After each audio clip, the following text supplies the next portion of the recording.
প্রিয় দর্শক, স্বাগত আজ দুপুরে। আপনাদের সাথে আছে আমি নুসরাত সেরিন। সবাইকে শুভেচ্ছা জানিয়ে শুরু করছি আজ দুপুরের আজকের আয়োজন। আজ থাকছে সংস্কৃতি, এনটিভি অনুষ্ঠান সূচি ও দুপুরের অতিথি। প্রথমেই থাকছে সংস্কৃতি। লালমাটিয়ার কলা কেন্দ্রে অনুষ্ঠিত হচ্ছে সুমন বর্মনের কাঠের তৈরির ভাস্কর্য প্রদর্শনী। প্রতিদিন বিকেল 4টা থেকে রাত 8টা এই সময় প্রদর্শনী চলবে 29 জুন পর্যন্ত। ধানমন্ডির গ্যালারি চিত্রকে অনুষ্ঠিত হচ্ছে প্রকৃতির ছন্দ শিরোনামের কালার্স আর্টিস্ট গ্রুপের যৌথ প্রদর্শনী প্রকৃতির ছন্দ। সাম্প্রতিক সময়ে আঁকা শিল্পীদের 65টি শিল্পকর্ম স্থান পেয়েছে প্রদর্শনীতে। প্রদর্শনী চলবে 14 জুন পর্যন্ত। এবার এনটিভি অনুষ্ঠান সূচি।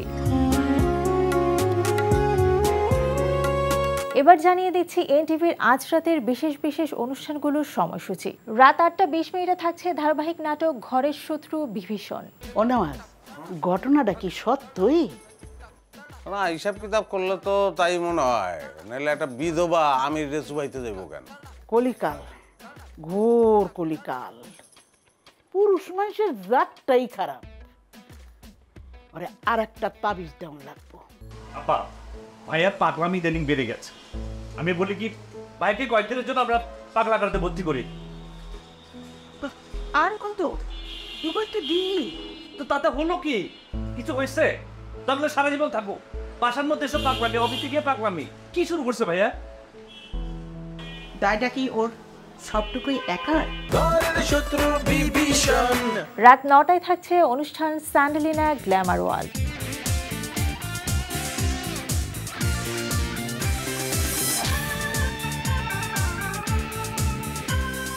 রাত 9:40 থাকছে সাগর জাহানের পরিচালনায় ধারাবাহিক নাটক ভালোবাসার অলিগলি। আমি হাইরে গেছি, হাইরে যাওয়া মানুষ আমি। কি হয়েছে রোকসানা? কি আর হইব, এই যে ফুরি আজ পর্যন্ত আমার হয় না। আমার সাথে সে সংসার করছে ঠিকই, কিন্তু তার মন পড়ে থাকে সেই প্রথম বউয়ের কাছে। স্যার, আপনাদের এসব ঝামেলার মধ্যে আমি আর ঢুকতে চাইতেছি না। দয়া করে ওর মধ্যে আর আমার ঢুকায়েন না, আমার মাফ করে দেন। স্যার, হারুন স্যার, আপনি স্যার আমার কেউ নেই, আমার এই কাজটা কে করে দেবে বলেন? রাত 11:30 সরাসরি সম্প্রচার হবে টক শো এই সময়।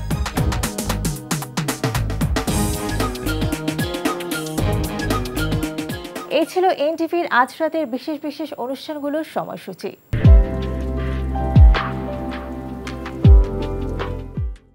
এবার দুপুরের অতিথি। প্রিয় দর্শক, আমাদের আজ দুপুরের অতিথি ভাস্কর ফারজানা ইসলাম মিল্কি। শুভ দুপুর আপা, কেমন আছেন? শুভ দুপুর, ভালো আছি। স্বাগত জানাচ্ছি। খুবই ভালো আছি, আপনাকে পেয়ে আরো ভালো লাগছে। স্বাগত জানাচ্ছি আপনাদেরকে। আপনারা সবাই মিলে, আপনাদের যে ফ্রেন্ড সার্কেল যারা রয়েছেন ঢাকা ইউনিভার্সিটি চারুকলা ইনস্টিটিউটে, সবাই মিলে একটা আপনাদের 11তম প্রদর্শনী চলছে। সেটা হচ্ছে রিদম অফ নেচার স্লোগানে কালার্স রিফ্লেকশন অফ লাইফ এই নামে আপনাদের যে সংগঠন থেকে, এটা সম্পর্কে শুরুতে একটু শুনি।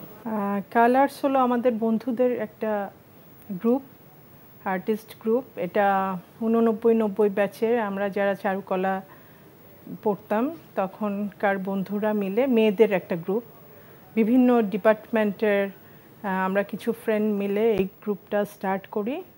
সেটা 2015 সালে আমরা প্রথম এটা নিয়ে চিন্তা ভাবনা করি যে আমাদের মেয়েদের আমরা একটা গ্রুপ করব। তারপরে 2016 আমাদের প্রথম প্রদর্শনী হয় চারুকলাতে। প্রথম আমরা প্রদর্শনী করেছিলাম 13 জন মেয়ে মিলে। এরপরে কখনো বেড়েছে, কখনো কমেছে, এই আর কি। আর আমাদের বন্ধুদের মধ্যে অনেকেই দীর্ঘদিন পর আবার কাজে ফিরে গিয়েছে। কিন্তু সুন্দর ব্যাপার হচ্ছে যারা করছেন সবাই মেয়ে। সবাই মেয়ে। আচ্ছা, এবং এটা হচ্ছে আপনাদের 11 বারের মতো প্রদর্শনী চলছে। প্রথমটা হয়েছিল 2016 সালে। 2016 সালে। সো মানে 11 খুব বড় একটা নাম্বার বলা যায়, যে 11 বার পর্যন্ত আপনারা সবাই মেয়েরা মিলে একটা প্রদর্শনী করছেন। বিভিন্ন সময় বিভিন্ন প্রতিবন্ধকতা থাকে, সবকিছু মিলিয়েও এই যাত্রাটা আসলে কেমন? যাত্রাটা তো খুবই ইন্টারেস্টিং, কারণ আমাদের গ্রুপে আমি এবং আমার আরেকটা ফ্রেন্ড রেবেকা সুলতানা মলি, আমরা আগে থেকেই কাজ করতাম, কিন্তু আমাদের অন্য যেসব ফ্রেন্ড ম্যাক্সিমামই হচ্ছে এই 2016 থেকে স্টার্ট করেছে। মানে আমাদের শিক্ষা জীবন পার হওয়ার পর আবার নতুন করে শুরু। তো সেখানে তো ফ্যামিলি, বাচ্চা কাচ্চা সব কিছু সামলিয়েই মানে কাজগুলো করতে হয়েছে। আর শিল্প কলা এটা তো আসলে ক্রিয়েটিভ ওয়ার্ক, এখানে নিজের একটু সময় থাকা দরকার। তো সব এই ধরনের ফ্যামিলির সাপোর্ট তো অবশ্যই আমাদের ছিল সবারই, তা না হলে আজ 11তম প্রদর্শনী আমরা করতে পারতাম না। এবারের প্রদর্শনীতে আমরা প্রথম গেস্ট আর্টিস্ট নিয়েছি, রোকেয়া সুলতানা আমাদের গেস্ট আর্টিস্ট আছেন। আমাদের 4 জন গেস্ট আর্টিস্ট এবারে, রোকেয়া সুলতানা, মিনি করিম, সোহানা শাহরিন আর রুবিনা নার্গিস। তো রোকেয়া সুলতানা হলেন আমাদের টিচার। আচ্ছা, উনি আমাদের সাথে এক্সিবিশনে পার্টিসিপেট করছেন, মানে এটাই আমরা বড় একটা, হ্যাঁ অনেক বড়, কারণ আমাদের শিক্ষক, আমরা চারুকলায় যখন ভর্তি হয়েছি তখন ম্যাডামকে পেয়েছি। বা তাহলে এটা তো খুব দারুণ যে শিক্ষক এবং ছাত্রের যৌথ মেলবন্ধনে একটা প্রদর্শনী, খুব ভালো লাগছে শুনে। আমি যদি একটু আপনাদের ক্যাটালগটার ভিতরে যাই, যেটা আপনাদের মেইন নাম যে colours, reflection of life, colours কেন নাম দেয়া? আমাদের ভিতরকার যে রঙের মানে কি বলবো স্ফুরণ, সেটাই আমাদের কালার্স গ্রুপের মধ্যে আমরা আনতে চেয়েছি, পজিটিভ সব কিছু, ঠিক আছে। এবং আমাদের দেখা দেখি আমাদের জুনিয়র অনেকেই এখন তারা তাদের মতো গ্রুপ তৈরি করেছে, যে আপু তোমাদের মতো আমরাও করতে চাই, এবং অনেকে স্টার্ট করেছে। তো সেটা ভাবতেও আমাদের খুব ভালো লাগে।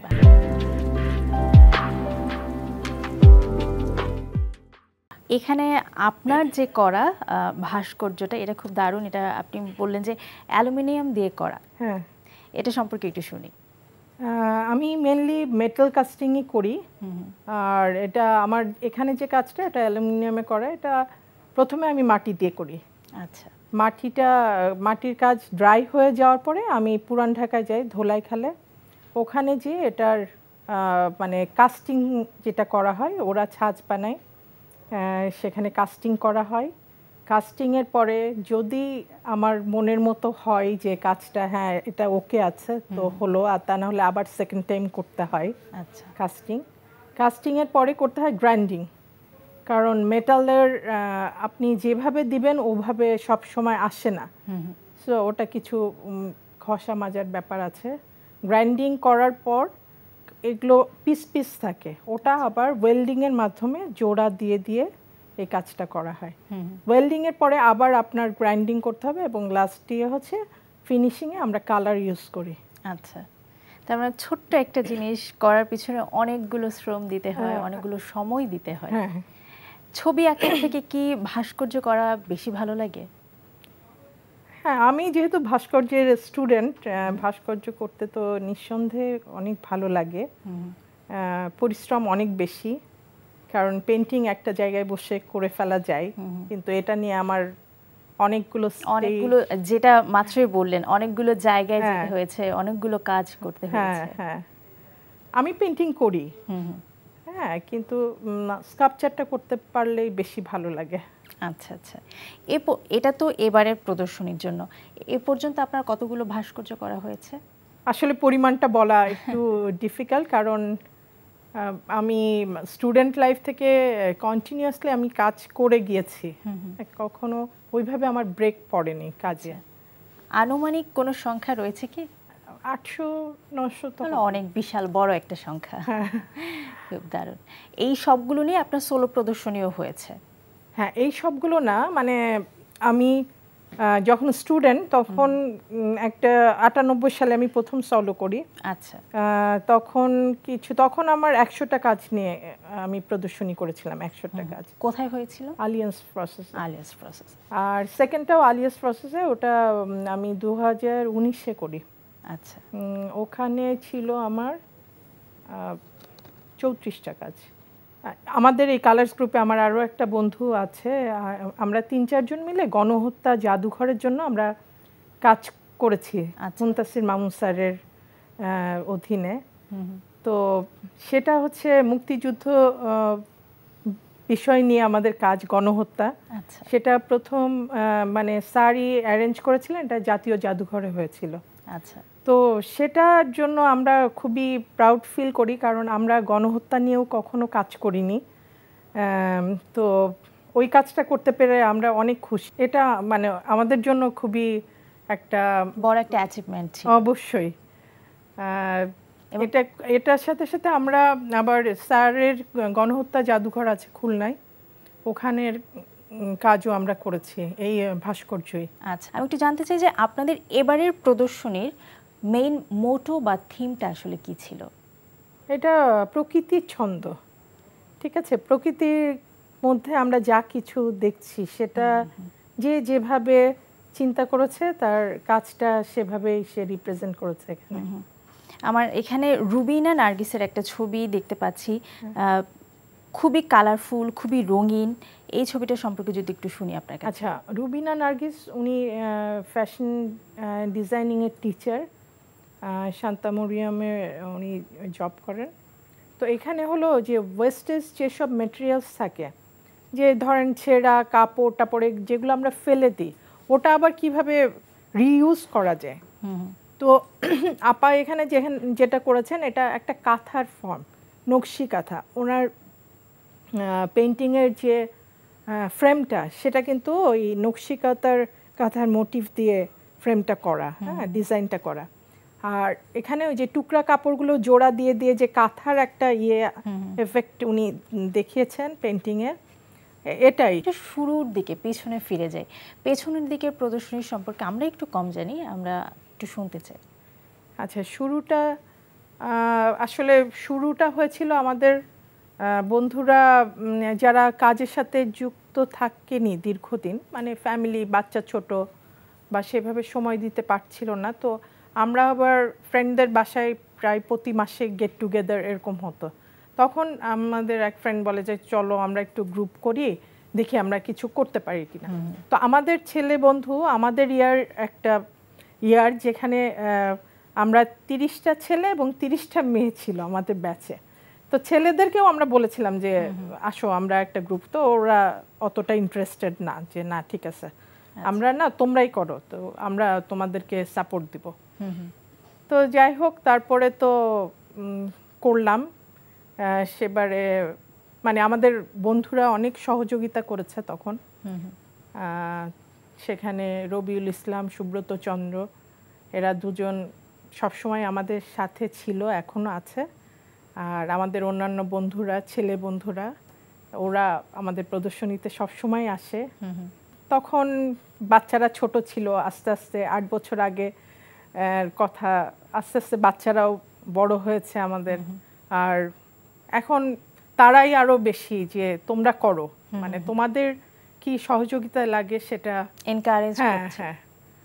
তো সেখানে আমাদের মানে এখন আর ফ্যামিলি নিয়ে চিন্তা করতে হয় না, যে আসলে মানে ফ্যামিলিকে সময় দিব না, এদিকে আমাদের শিল্পের চর্চা করব। তো সবারই হাজব্যান্ড খুবই হেল্পফুল, যে হ্যাঁ তোমরা ওই কাজটা করো, ঠিক মতো করো, এই আর কি। কিন্তু প্রথম দিকে যে প্রদর্শনীগুলো করেছিলেন সেগুলোর থিম আসলে কি ছিল? প্রতিবার কি বিভিন্নভাবে ভাগ করা না, হয়েছে কিনা? প্রথম দিকে আসলে ওইভাবে কোনো থিম ছিল না। সবাই যে যেভাবে আঁকতে চেয়েছে সেভাবেই করেছে। আমি ভাস্কর্যই দিয়েছি। আমি যা কাজ করি ফিগারেটিভ, সেই কাজই আমি করেছি। আর অন্যরা সবাই সবার মতো করেছে, যেটা পছন্দ করেছে। কোনো থিম ছিল না তখন। মানে আমাদের 6টা এক্সিবিশন এভাবেই হয়েছে। আচ্ছা আচ্ছা, কোনো থিম ছিল না, যে যেটা করেছে সেটা নিয়ে প্রদর্শনী করেছে। হ্যাঁ, দারুণ ছিল। আপনি তো ভাস্কর্যতে পড়াশোনা করেছেন, আপনি একজন ভাস্কর। ছোটবেলা থেকেই কি এমন কিছু ইচ্ছা ছিল যে চারুকলায় পড়বো বা এই ধরনের জিনিস করব, ক্রিয়েটিভিটির সঙ্গে যুক্ত থাকবো? না না, একদমই ছিল না, একদমই ছিল না। আমি মানে আমাদের যশোর চারুপীঠ, যেটা SM সুলতান, ওনার নাম নিশ্চয়ই শুনেছেন, অবশ্যই বিখ্যাত আর্টিস্ট। ওনার সাথে চারুপীঠের একটা খুব ভালো একটা সম্পর্ক ছিল। আমরা ওনাকে কাকু ডাকতাম। উনি থাকতেন নড়ালে, কিন্তু ওনার স্টুডেন্টদের ছিল চারুপীঠ।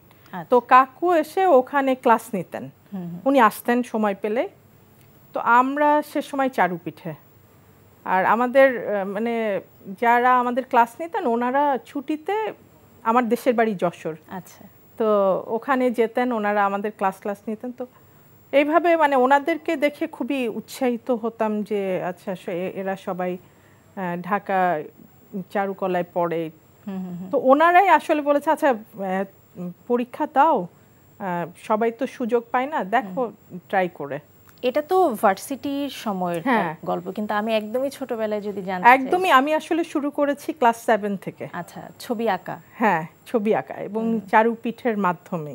আচ্ছা, সেটা তো সেখানে ধরেন আমাদের পহেলা বৈশাখ শুরু হয়েছে, কিন্তু এই যে র্যালিটা সেটা কিন্তু যশোর থেকেই প্রথম শুরু হয়। আচ্ছা, হ্যাঁ, তো সেই র্যালিতে তখন আমি চারুকলা স্টুডেন্ট না, মানে আমি ওই চারুপিঠেই ওনাদের সাথে দেখতাম যে এইসব মুখোশ টুখোশ এটা বানাচ্ছে এটা।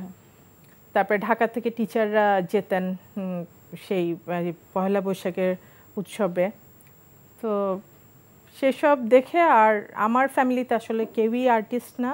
আচ্ছা, আমি আর্ট কলেজে ভর্তি হওয়ার পরীক্ষা দিয়েছি, আবার যশোরেও কলেজেও আমি ভর্তি হয়েছি। আচ্ছা, কিন্তু মানে নিজের ইচ্ছা, খুবই ইচ্ছা যে আমি যেহেতু এখানে সুযোগ পেয়েছি আমি পড়বো। আচ্ছা, যখন চারুপিঠে পড়তেন তখন থেকে ভালো লাগা ছিল? হ্যাঁ, যে চারুকলা তখন থেকে মানে আর্টিস্টদের দেখে তখন মনে হচ্ছে হ্যাঁ আর্টিস্ট হতে, মানে আমি আমার প্রফেশনটা এটা নিতে পারি আর্টিস্ট হিসেবে। কিন্তু সেটা আসলে ফ্যামিলির সাথে একটা অনেক মনোমালিন্য। আচ্ছা, আমার মাই শুধু আমাকে সাপোর্ট দিয়েছে, হ্যাঁ ঠিক আছে তুমি সুযোগ পেয়েছো, তুমি পড়ো ওখানে। তো এই আর কি। এরপর থেকে শুরু হলো। ঢাকা ইউনিভার্সিটির যাত্রা আসলে কেমন ছিল? যাত্রা আমরা হলে ছিলাম, খুবই ইন্টারেস্টিং একটা লাইফ লিড আমরা করেছি। মানে ঢাকা বিশ্ববিদ্যালয়ের চারুকলা তো অনেক বেশি ঐতিহ্যপূর্ণ, অনেক বেশি পুরনো একটা জায়গা। হ্যাঁ, অনেক কিছু শুরু এখান থেকে, অনেক কিছু শুরু। আর আমরা যখন চারুকলায় পড়তাম তখন তো অনার্সের ব্যাচ চালু হয়নি, সো আমরা চারুকলায় পড়েছি 12 বছর, কারণ তখন অনেক সেশন জ্যাম ছিল। আচ্ছা, আর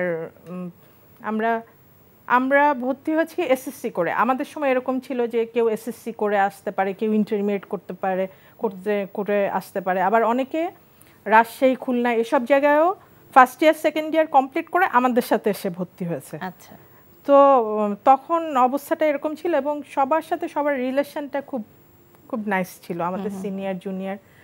আর আমরা কয়েকটা ফ্রেন্ড হলে থাকতাম। আচ্ছা, তো চারুকলা এসএসসি পাস করে আসছি, বুঝতে পারছেন যে অনেক ছোট, তো অনেক ছোট। ওনারাই আমাদেরকে খুব গাইড টাইড করতেন। আপনাদের ওই সময়ে যখন পড়াশোনা করেছেন তখন শিক্ষক কারা ছিলেন? আমাদের স্যার ছিলেন শিশির স্যার, আচ্ছা, তারপরে নিসার স্যার, জামাল স্যার, আর আমার ডিপার্টমেন্টের হামিদুজ্জামান খান, শামীম শিকদার, আব্দুর রাজ্জাক, ওনারা আমাদের। আচ্ছা, এবং যেই টিচারদের কথা বলছিলেন যারা এবারের প্রদর্শনীতে যুক্ত আছেন, তারা কি তখন আপনার শিক্ষক ছিলেন? একজনই, মানে লাভলি ম্যাডাম যিনি রোকেয়া সুলতানা, উনি প্রিন্ট মেকিং এর টিচার। আচ্ছা, আচ্ছা, আমি ওনার সরাসরি স্টুডেন্ট না, কিন্তু আমাদের সাবসিডিয়ারি একটা ক্লাস করতে হতো সবাইকেই, তখন আমরা প্রিন্ট মেকিং এর কাজ করেছি, সেই সূত্রে ম্যাডাম আমাদের টিচার, মানে ওনার ডিপার্টমেন্টের কাজ। আর এরপরে তো মানে এক্সিবিশনে পার্টিসিপেট করা বা সব মিলে ম্যাডামের সাথে রিলেশনটা আমাদের সেরকমই, এবং তারই ধারাবাহিকতা এখন এসে একসঙ্গে আপনার প্রদর্শনী করছেন। খুব দারুণ, খুবই ভালো লাগলো। অনেক শুভকামনা রইল আপনাদের জন্য, ভবিষ্যতে আরো ভালো কিছু হোক। অনেক ধন্যবাদ। প্রিয় দর্শক, আমরা চলে এসেছি অনুষ্ঠানের শেষ প্রান্তে। অনুষ্ঠান সম্পর্কে আপনার মতামত জানাতে মেইল করুন আজ দুপুরে @ntvbd.com-এ। বিশ্বের যে কোনো প্রান্ত থেকে যে কোনো সময় আজ দুপুরে দেখতে ভিজিট করুন আমাদের পূর্ণাঙ্গ ওয়েব পোর্টাল www.ntvbd.com-এ। এছাড়া এনটিভির সব জনপ্রিয় অনুষ্ঠান ও খবরের আপডেট পেতে ভিজিট করুন আমাদের ইউটিউব চ্যানেল ও ভেরিফাইড ফেসবুক পেজ। সবার মঙ্গল কামনায় আজকের মতো এখানেই শেষ করছি। শুভ দুপুর।